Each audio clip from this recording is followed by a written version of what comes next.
নমস্কার বন্ধুরা, আরও একবার সাবিদা স্পিরিচুয়াল আড্ডায় আপনাদের সবাইকে স্বাগত। আজকে আমরা যেই অসাধারণ টপিক নিয়ে ডিসকাস করতে চলেছি সেটা হচ্ছে মহাভারত ও ভগবদ্গীতা। এই মহাভারত ও ভগবদ্গীতা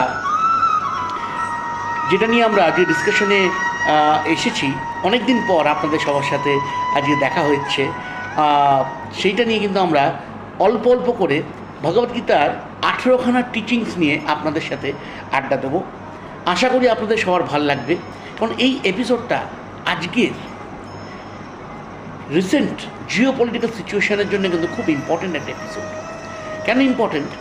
আবার ভারতবর্ষ দেখা যাচ্ছে শ্রীকৃষ্ণের ন্যায় সেই বাণীগুলো দিতে চলেছে যেইগুলো সেই যুগে শ্রীকৃষ্ণ দিয়ে গেছিলেন। Yes, Bhagavadgita is nothing but the message of peace, but in the field of war.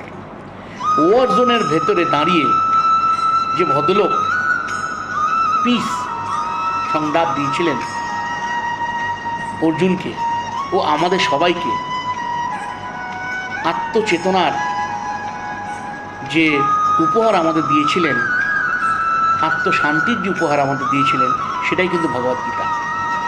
Bhagavad Gita আমাদেরকে যেটা শেখায় সেটা হচ্ছে ধর্ম, অর্থ, কামা অ্যান্ড মোক্ষা। এই চারটে যে স্তম্ভ আছে আমাদের সনাতন ধর্মের, এই চারটে স্তম্ভকে কি করে জীবনে কর্মকৌশলের মাধ্যমে অ্যাপ্লাই করা যেতে পারে। অ্যাকশন মানে কর্ম, অ্যান্ড ডিট্যাচমেন্ট ফ্রম দ্যাট কর্ম।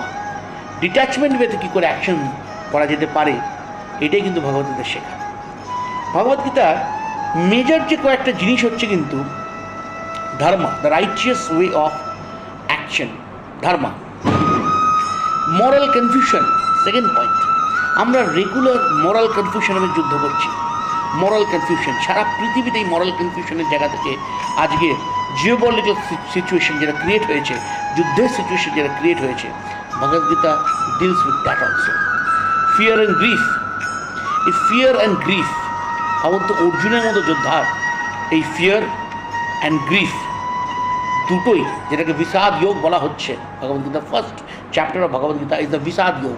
সেখানে এই ফিয়ার অ্যান্ড গ্রিফ আমরা ওরম একজন যোদ্ধাকে দেখতে পাচ্ছি at grief and at fear, যে নিজের লোকেদের সাথে, নিজের দাদু, নিজের গুরু, নিজের কুলগুরু, নিজের ভাইদের সাথে কী করে যুদ্ধ করবে। সে বলছে এই যুদ্ধ আমি চাই না।